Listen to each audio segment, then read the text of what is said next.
Hello, and welcome to this tutorial meant for Windows. If you have any other operating system, try to apply these settings as possible on your operating system.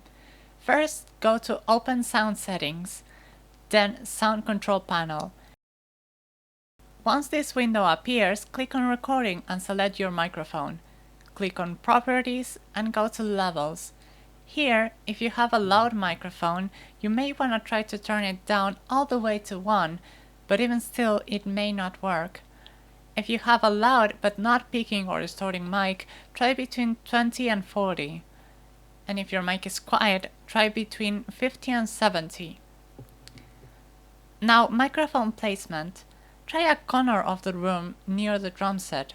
This will help capturing the lower frequency if your mic struggles picking them up. Also try overhead or in front of the drum set. It all depends on your own microphone, but these are generic positions that should be good starting points. But the more you experiment, the better. Also, search and learn how to EQ and compress drums to get the best sound possible.